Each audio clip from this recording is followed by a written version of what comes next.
Buenos días, quiero agradecerles por la invitación para contarles algunas de mis ideas frente al tema de la educación en línea, el rol del tutor virtual. Es una oportunidad interesante porque lo que sé es que ustedes están arrancando y tienen un diplomado que les va a dar unos elementos para poder empezar un camino. Así que lo que quiero contarles es un poco de mi experiencia, de las ideas de algunas personas y contarles un ejemplo de cómo estoy yo haciendo ciertas cosas con muchas de estas herramientas que están disponibles en este momento en la red.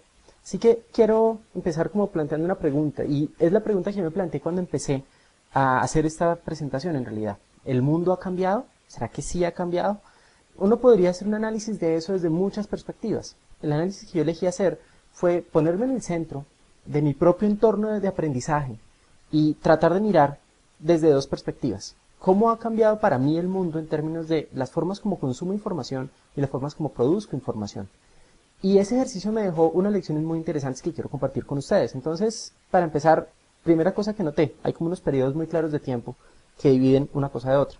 Entonces, entre 1977 y 1993, que fueron, digamos, mis años de niñez y mis años escolares, hasta que terminé la educación media, lo que yo encontré es que eran estos medios los más frecuentes en términos de consumo de información. Yo tenía la radio, escuchaba un montón de todo tipo de radio. En esa época había muchas cosas de no solo radionovelas, sino series radiales. Y televisión, obviamente, de las caricaturas que uno ve cuando está pequeño, Plaza Sésamo, un montón de novelas, tengo que decirlo. Y esas cosas se vuelven como parte de mi ambiente de consumo de información. Es donde yo obtengo información en esos años. También a través de los libros de texto, obviamente. Entonces, cuando yo estoy en la primaria aparece la cartilla Nacho, otras cartillas para lectura, después vendrá el álgebra Baldor, libros de química, de cálculo, etcétera. Y todo eso me sirve a mí para obtener información. Adicionalmente, están mis profesores y mis amigos del colegio. Entonces, como esas son, digamos, las fuentes más importantes, no todas, pero las fuentes más importantes de información que yo identifico en ese periodo. Identifico también una cosa interesante, y es que yo en realidad no produzco mucha información. Todo lo que produzco queda consignado en estos cuadernos.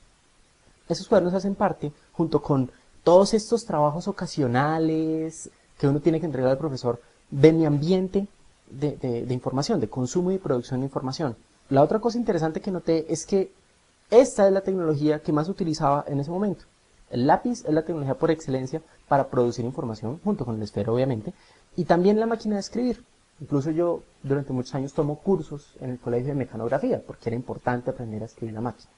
Esta era mi experiencia en esa época, que es la misma que siguen teniendo muchos niños en nuestros países. Esta es una foto de una escuela en China y no es muy diferente de lo que yo viví. Tal vez en algunos casos las sillas eran un poco mejores, digamos, cuando yo ya estaba en el bachillerato, pero la experiencia y el entorno era ese, era estar sentado mirando al frente, escuchando a otra persona.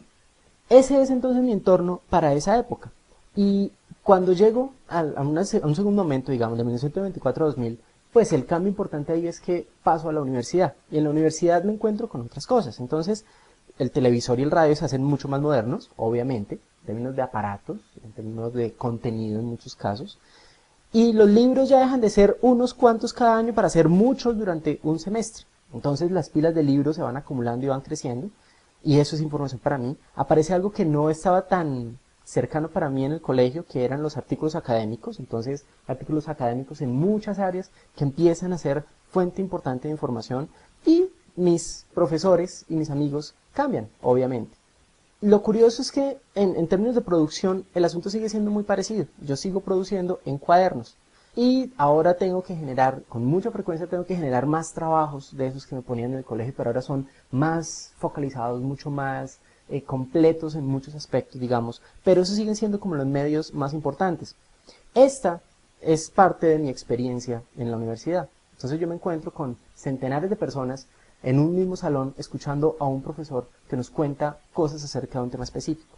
Y esta es la otra parte importante de mi experiencia, porque yo estudié ingeniería de sistemas. Entonces la sala de computadores se volvió para mí un escenario muy importante de aprendizaje.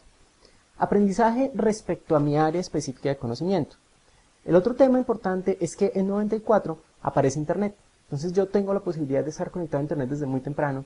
Y lo interesante es que no es tan solo el acceso no significó que mis hábitos de consumo de información cambiaran. De hecho, para lo que sirvió más ese acceso a internet a través de estas máquinas, fue para ponerme en contacto con un montón de personas de otros lugares, con quienes antes probablemente yo jamás habría tenido contacto. Entonces, como que el computador inicialmente desempeñaba una misión social, digamos, y yo lo pongo en el espacio de producción de información, porque en la medida en que era ingeniero de sistemas, yo tenía que estar construyendo programas y haciendo un montón de cosas a través de ese computador. Entonces, olvidémonos por un momento de estas personas, no es tan importante para este ejercicio, y hay otras cosas que aparecen ya más hacia 1998, 1999, cosas como Napster. Tal vez ustedes recordarán, algunos de ustedes, Napster, que era esta primera aplicación que permitía compartir archivos de música. Y Napster se me volvió un problema, porque si ustedes ven, mi entorno está muy organizadito, pero Napster queda ahí como no sabemos dónde ponerlo, pongámoslo, pero como que empieza a generar ruido en todo el entorno que yo ya tenía. Y cuando llegamos de 2001 a 2005, es, digamos, cuando yo estoy empezando mi etapa profesional, y en esa época yo me convierto en profesor universitario. Y también empiezo a hacer labores de diseño instruccional con profesores. Así que mi entorno, que era este, empieza a cambiar de manera, pues, importante. Por ejemplo, los libros siguen existiendo, pero ya no en la misma cantidad que antes. Lo mismo pasa con los artículos académicos. Ahora me concentro solo en los que tengo de mi propia área. Y desaparecen también los cuadernos y desaparecen los profesores como fuente de información. Desaparece también Napster, pero no por razones de que yo cambié, sino porque el servicio fue clausurado. Ustedes tal vez recordarán las razones por las que eso pasó. Pero una cosa importante es que en esa época, para mí, entorno personal, en esa época aparece Google. Y Google cambia las cosas en la medida en que ya no es un servicio, ya no es el computador en genérico el que me permite acceder a información, sino es un servicio en particular el que me permite llegar a información que yo necesito. Entonces Google empieza a ser parte de mi entorno, y también otro tipo de herramientas, muchas de ellas sociales, herramientas de mensajería, pero el consumo de información sigue siendo primordialmente a través de otros medios. Google empieza a tener un papel protagónico a medida que avanza el tiempo, pero el consumo sigue estando focalizado en otros medios. Aparecen cosas también como Mirk, para mi caso, en esa época. Y aparecen, debido a mi práctica profesional, 4 cosas que estuve explorando en distintos momentos. Entonces, la que está en la esquina de arriba es Learning Space, que era una aplicación de Lotus, por allá en 2001, 2002. La que está en la parte de arriba a la derecha es Intralearn, que era otro de esos sistemas de gestión del aprendizaje iniciales. Y abajo aparecen Blackboard y WebCT. Entonces yo tuve la oportunidad de trabajar con todos esos, y en algún momento se convirtieron en espacios donde yo producía cosas. Pero producía significaba, yo montaba contenido en esos espacios, simplemente. Tal vez generaba algún tipo de interacción allí, pero esencialmente era montaje de contenido. Cuando llegó a 2006, decidí dejarlo solito porque es como un año muy importante. ¿Y por qué es importante? Debido a mi práctica profesional, desaparecieron. Yo para ese año ya estaba en el Ministerio de Educación de mi país, dejé de ser profesor, entonces todos esos espacios de sistemas de gestión de aprendizaje desaparecen. Y en 2006 conozco a este señor que es Stephen Downes, y a partir de la interacción que tengo con él, me animo a crear mi blog. Entonces, yo tengo finalmente un blog. Yo ya sabía que era un blog antes de eso, pero nunca me había atrevido a escribirlo. Y empecé a hacerlo en julio 30 de 2006. Entonces, ¿qué pasa con eso? Cuando mi blog empieza a ser parte de mi entorno, pues empieza como a sobreponerse a ese límite que yo tenía entre producción y consumo de información. De hecho, empieza a llevar la barrera hacia abajo, ¿sí? Empieza a ocupar un espacio muy importante en mi entorno personal. Igualmente, aparecen otras cosas como Wikipedia, en ese momento para mí, y aparecen otras cosas importantes. Es que mis hábitos de consumo de información cambian y empiezo a leer muchos blogs. Entonces empiezo a buscar a practicantes de mi área, empiezo a seguir los blogs de ellos, empiezo a seguir un montón de información diversa, y eso lo compilo a través de una cosa que se llama Google Reader. Entonces esas cositas entran a ser parte de mi entorno, y como pueden ver, empiezan a sobreponerse con todo lo que ya existía. Entonces, en términos prácticos, lo que ocurre es que algunas de esas cosas empiezan a desplazar a otras, empiezan a competir por mi atención. Así que yo ya no escucho tanta radio, dejo de ver tanta televisión, los libros ya no son tan importantísimos porque ahora tengo otras fuentes de información, etc. Y esto es en 2006. Entre 2007 y 2010, empezando en 2007, aparecen unas cosas muy curiosas. Por ejemplo, este es el entorno que yo tenía, que acabamos de mirar. Pero aparece una cosa como SlideShare, que es una herramienta que me permite a mí publicar mis presentaciones en PowerPoint en línea. Todas las que yo hago. Entonces empiezo a publicar presentaciones de mi labor en el ministerio y a enlazarlas en mi blog. El asunto es que en SlideShare yo puedo acceder a las presentaciones de otras personas. Entonces uno tendría que poner esa herramienta como en la frontera. Ni es publicación ni es consumo, sino que es como un poquito de las dos. Y aparecen cosas como YouTube también, en 2007 para mí. Con YouTube pasa lo mismo. Tenemos que ponerla como en una frontera entre publicación y producción. Puede que yo esencialmente consuma información de YouTube y no publique allí, pero es interesante que existe la posibilidad de publicar, que es algo que antes, 10 años antes, 5 años antes, no existía de una manera tan clara, o tan sencilla mejor. Y aparecen otras herramientas, cosas como Delicious, que me permite compilar mis sitios favoritos en línea, o Digo, que hace algo parecido con otras posibilidades, y siguen estando en la frontera. Y por último aparecen herramientas bien inesperadas que me permiten hacer cosas que antes definitivamente no eran tan sencillas. Por ejemplo, Facebook. Con Facebook yo me puedo poner en contacto con un montón de personas, tanto conocidos como desconocidos, alrededor de todo el planeta.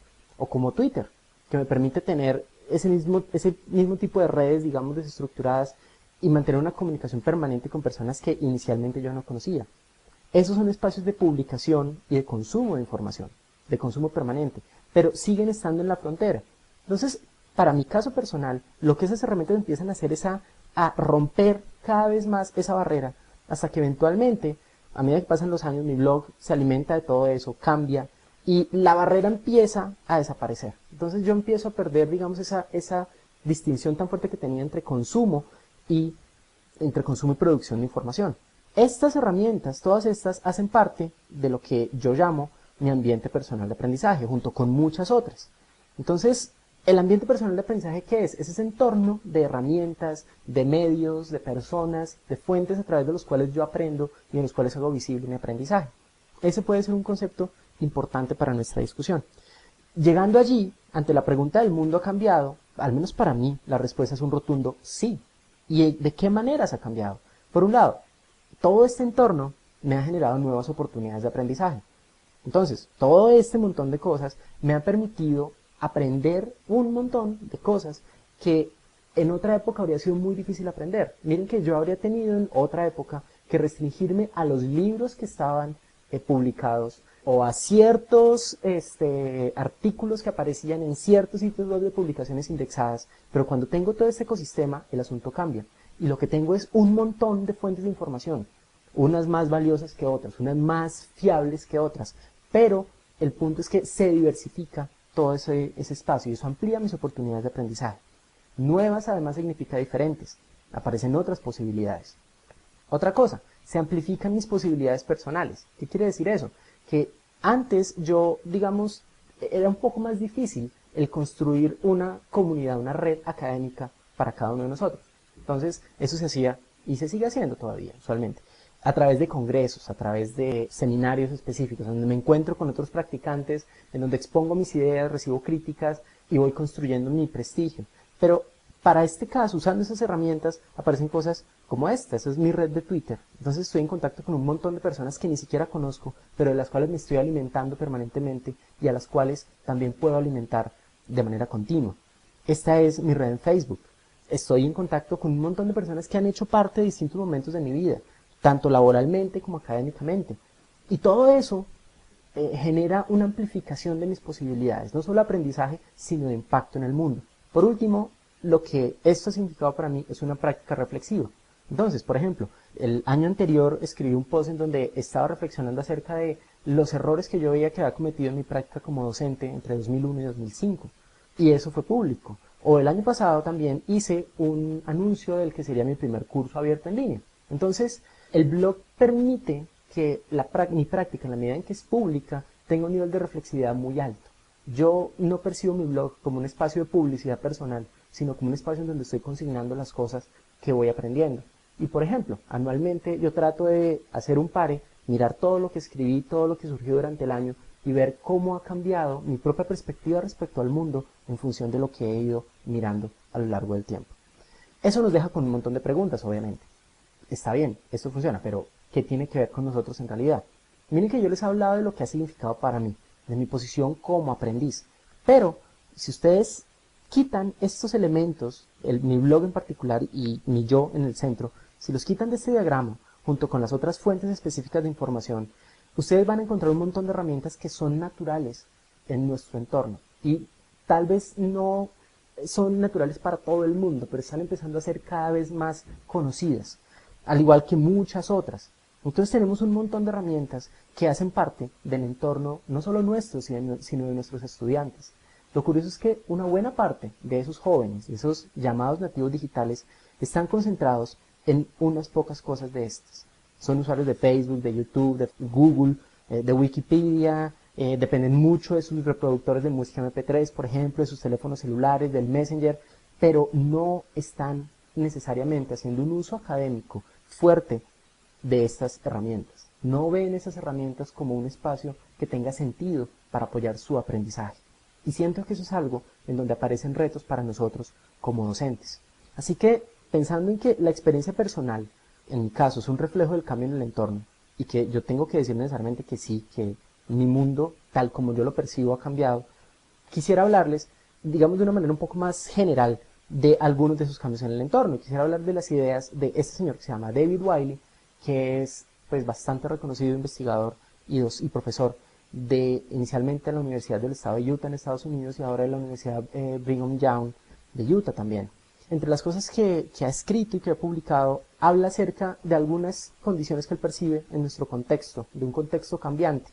Y a lo que él se refiere es, por un lado, que estamos pasando de lo análogo, es decir, de, digamos, para el caso específico de la música, por ejemplo, de los discos que eran grabados en formato analógico o de la televisión analógica, o de hecho del libro, que es otro medio análogo, a cosas digitales. Cada vez estamos más montados en lo digital. Entonces, ¿eso qué significa? Que eso tiene unas implicaciones importantes, porque lo digital reduce un montón de barreras. Ahora podemos descargar música de manera mucho más sencilla, podemos descargar películas de manera mucho más sencilla, podemos ver televisión de una manera diferente, podemos acceder a libros completos en formato electrónico.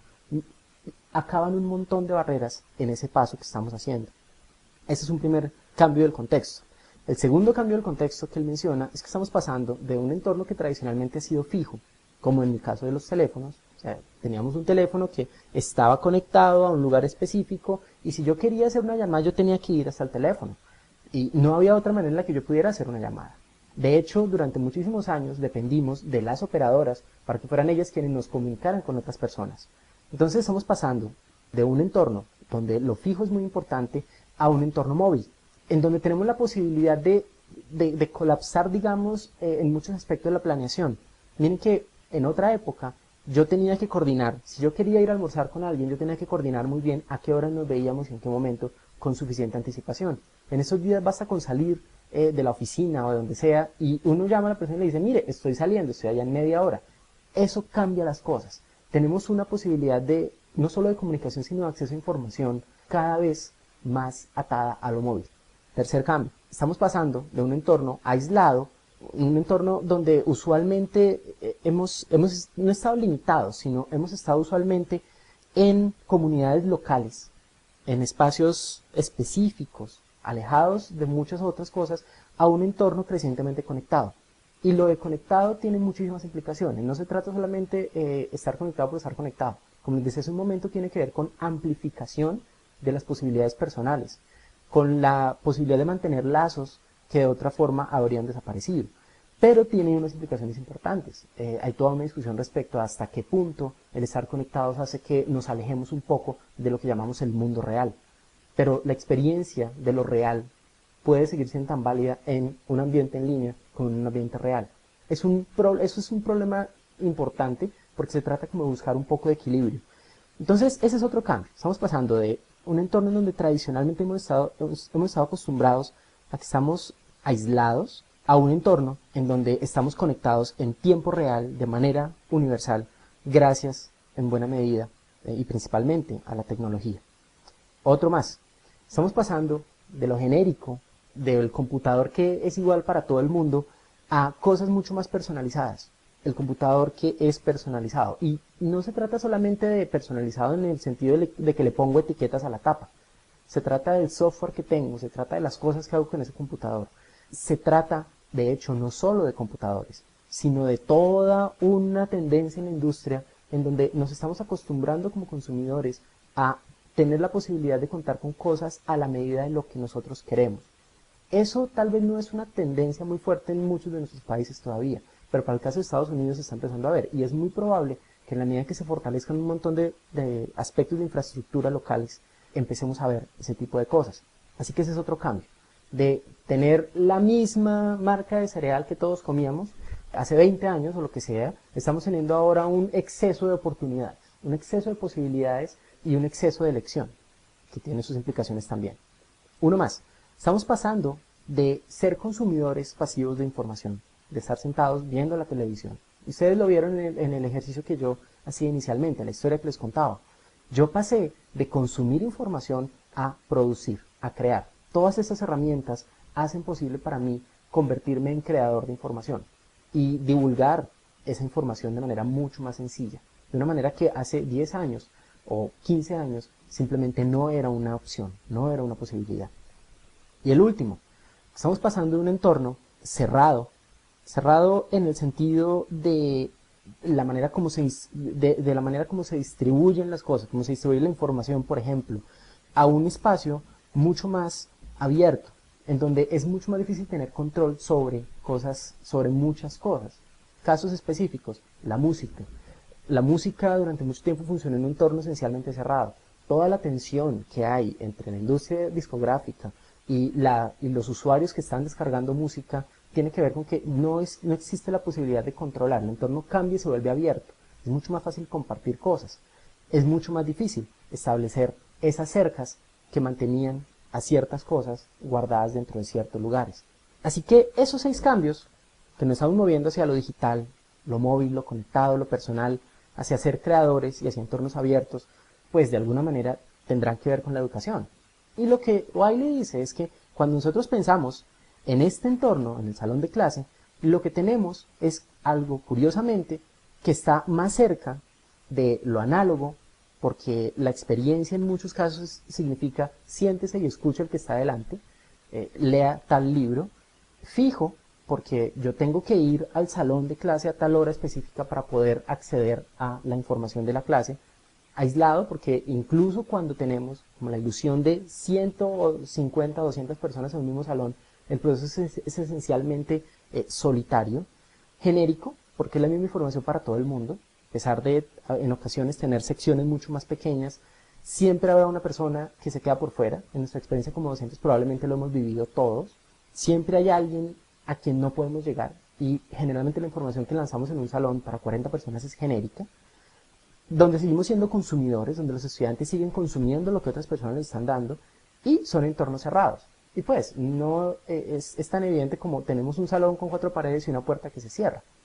Eso es lo que Wiley dice respecto a la educación superior. Y de nuevo, esto es algo que aplica para el caso de Wiley en un contexto esencialmente norteamericano, pero mi sensación personal, a partir de la experiencia que he tenido, es que esto sigue ocurriendo en muchos de nuestros países. Es tal vez más la norma que la excepción.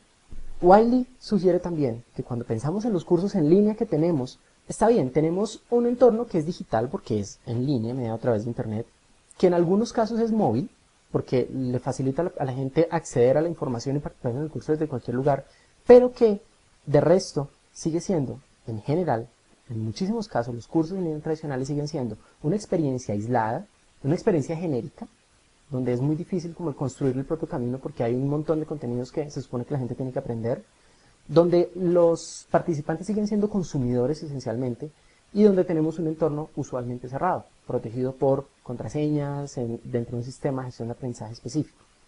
Miren que todo esto no tiene que ver necesariamente con cosas de la labor docente, sino que dependen también de aspectos institucionales. Pero la discusión aquí tiene que ver con cuáles son las tendencias que podrían verse en el mediano plazo y hacia dónde va el futuro de la educación superior. Entonces, un reto que aparece acá es cómo hacemos para empezar a movernos en nuestros cursos hacia una experiencia más cercana a ese entorno en el que se encuentran en estos días nuestros estudiantes y en el que nos encontramos nosotros, de hecho. Miren que no se trata solamente de cómo hacemos para seguirle el ritmo a los estudiantes, sino que es un asunto mucho más de fondo. Nosotros también hacemos parte de ese entorno que está cambiando, que ha cambiado y que sigue cambiando. ¿Cuál es el papel que nosotros jugamos allí? Eso nos genera no solo dudas, sino retos. De hecho, es un reto. ¿Cómo hacemos para generar ese tipo de experiencia? Para cambiar la manera como pensamos esos entornos educativos. Nancy White, que es una experta en comunidades de práctica, tiene una muy amplia experiencia trabajando en entornos no solo corporativos, sino educativos, digamos, en el tema de comunidades de práctica, proponía el año pasado, en una conferencia que hacía, un continuo. Es decir, mire, pensemos en yo, nosotros y muchos. ¿Entendido de qué manera? Pensemos en el individuo, pensemos en el grupo y la comunidad y pensemos en la red. ¿Qué pasa si pensamos en esas tres cosas como en un continuo? ¿Y qué significa cada cosa? Pues el individuo, ahí nos estamos refiriendo a la identidad personal, a los intereses, la trayectoria de cada persona, qué es lo que yo como individuo quiero aprender, hacia dónde quiero ir.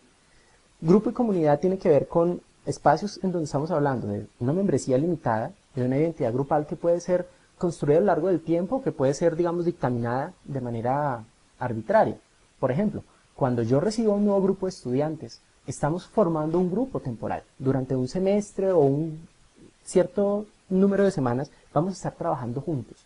Tenemos una membresía limitada porque todos somos parte del mismo espacio y tenemos una identidad grupal que se define porque hacemos parte del mismo curso, pero que puede o no construirse de ahí para allá. Tenemos un interés compartido y estamos centrados en lo humano, idealmente. Esa es, digamos, la característica importante de las comunidades, pero perfectamente podríamos estar hablando de espacios, para nuestro caso, en donde nos reunimos alrededor de contenido. Y en las redes de lo que estamos hablando es de espacios que no tienen límites definidos y de intereses que se intersectan. Entonces, cuando nosotros nos reunimos con un nuevo grupo de estudiantes, lo que tenemos son un montón de intereses que se están intersectando. Y cuando ustedes piensan en lo que hablamos hace un rato, esto que era mi dibujo, mi ambiente personal de aprendizaje, después de toda mi vida, o en este momento de mi vida mejor, representa mi espacio individual, el espacio que yo he construido. Esto es una representación de una comunidad, de la comunidad que yo formo, por ejemplo, con un curso que estoy ofreciendo en este momento. Todos somos parte de una comunidad que va generando lazos, que tenemos intereses compartidos y que vamos construyendo una identidad a lo largo del tiempo. Pero al mismo tiempo, cada uno de los participantes de la comunidad hace parte de una red mucho más grande. Así que empiezan a surgir preguntas allí. Y lo que dice Nancy es que de lo que se trata entonces es de pensar cómo podemos navegar por redes y cómo hacemos para mantener un equilibrio entre esos tres aspectos de ese continuo, desde el individuo hasta la red. ¿Cómo aprovechamos en un espacio educativo esas tres cosas que las tenemos a nuestra disposición en estos días? George Siemens, que es durante mucho tiempo investigador de la Universidad de Manitoba, en ese momento trabaja con la Universidad de Athabasca en Canadá, propone algunas ideas de lo que significa ese navegar por redes. Entonces lo que él dice es que estamos en un periodo de transición donde estamos pasando, en términos de docencia, digamos, de el control, de controlar un salón de clase a influir sobre las redes de los estudiantes que nos acompañan, sobre estas redes. El ejercicio docente, desde la perspectiva de las ideas del conocimiento conectivo y del conectivismo, se vuelve influenciar redes, navegar por redes. Y Siemens propone algunas ideas puntuales de lo que significa el rol del docente en ese entorno. Entonces la primera es una labor de amplificación. ¿Amplificación de qué? De las ideas que como expertos percibimos en la red y que nos parecen valiosas para nuestros estudiantes. Miren que es un espacio en donde podemos olvidarnos de un único libro de texto que es el que nos guía a lo largo de todo un semestre. Estamos en un entorno cambiante de información, en todas las áreas. Así que, ¿cómo aprovechamos eso en nuestra labor docente? ¿Cómo amplificamos todas esas ideas que están en el ambiente y que pueden ser importantes para nuestros estudiantes? Eso tiene relación con el siguiente aspecto que Siemens propone, que es la curaduría. Entonces, esto es como si fuera un museo, es en el mismo sentido. ¿Qué hace un curador? Un curador selecciona las mejores piezas para presentarlas en una exposición y además de seleccionarlas, en muchos casos decide cómo se despliegan, decide qué es lo que la persona se encuentra cuando gire por esta pared, o cuál es el cuadro que queda al lado del otro, porque eso tiene un simbolismo importante.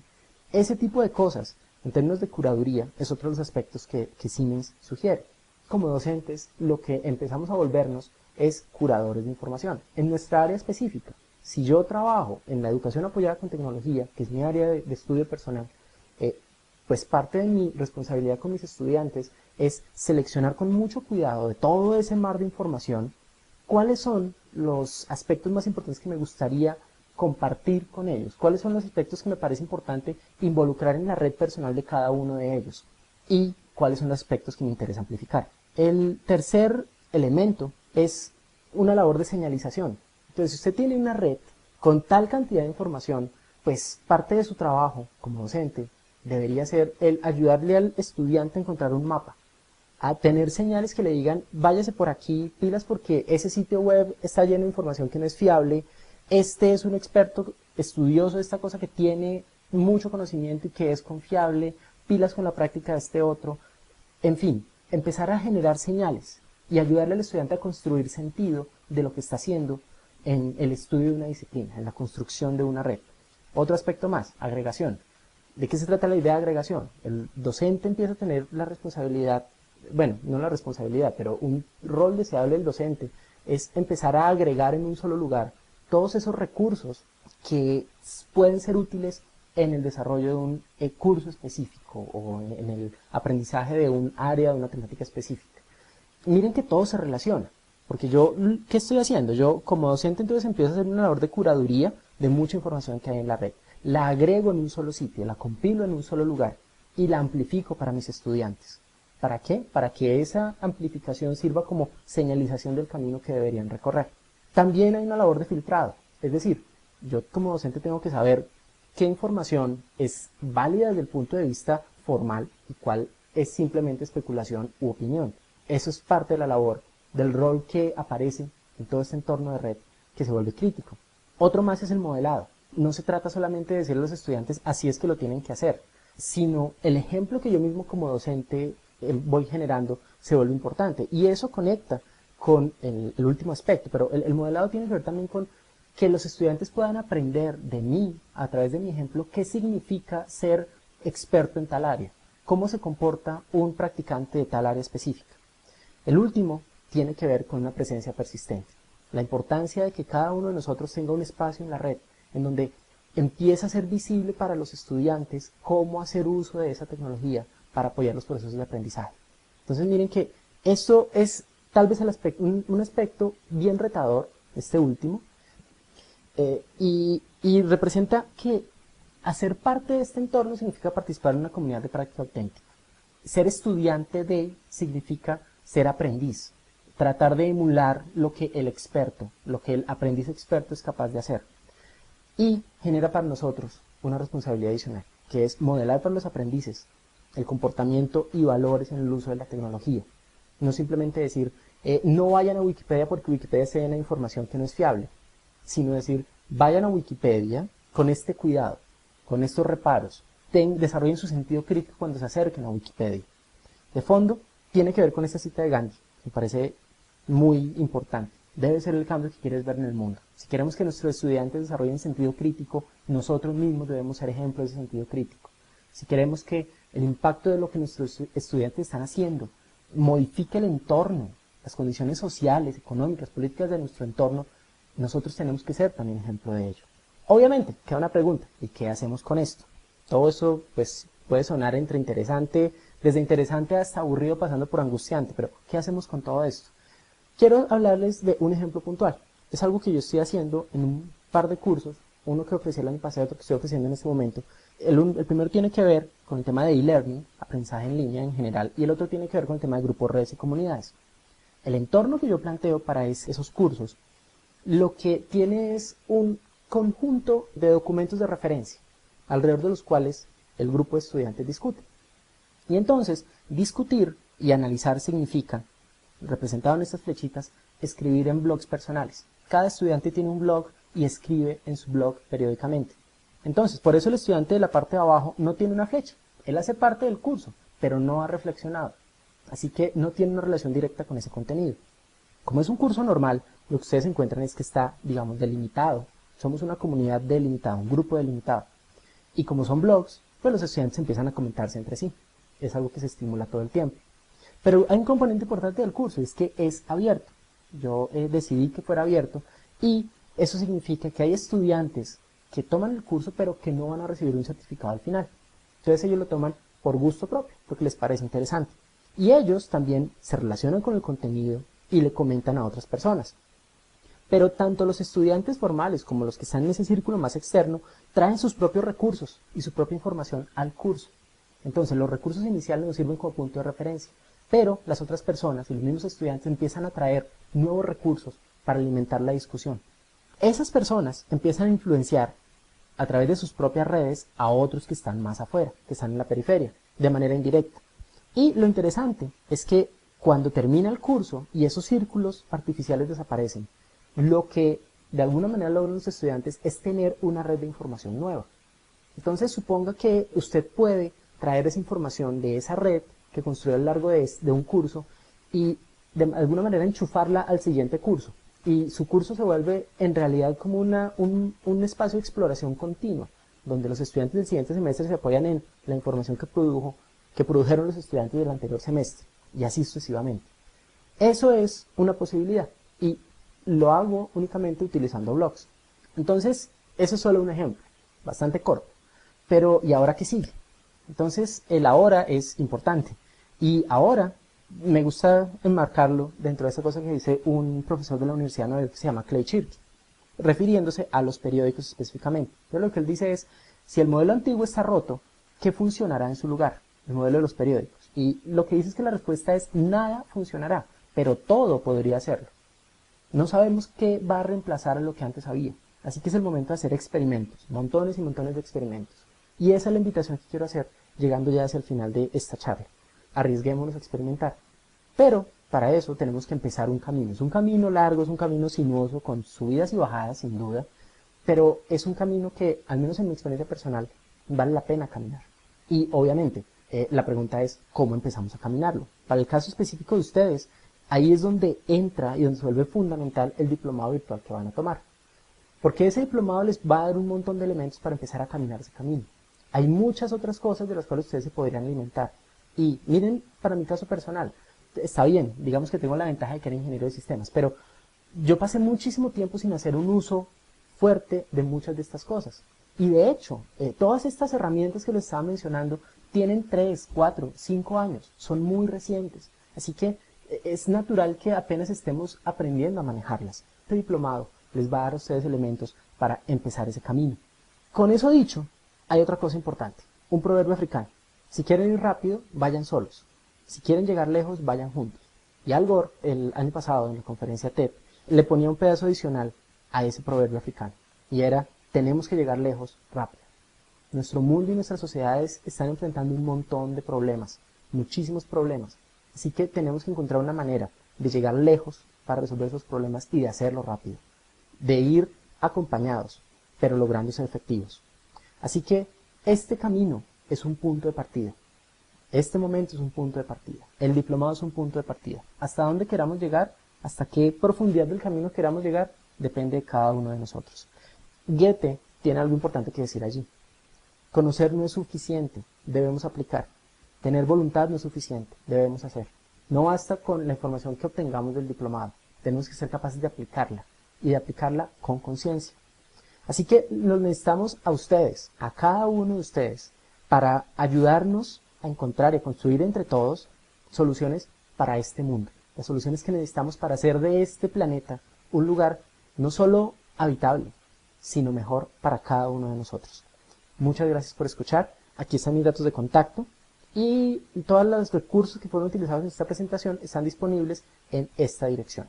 Entonces, pues tendré el mayor gusto de escuchar y algunos de sus comentarios y que empecemos a conversar tan pronto termine la presentación. Muchas gracias.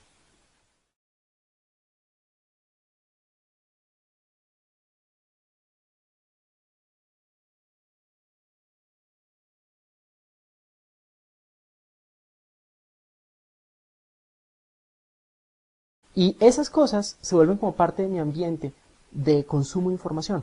Es donde yo obtengo información en esos años.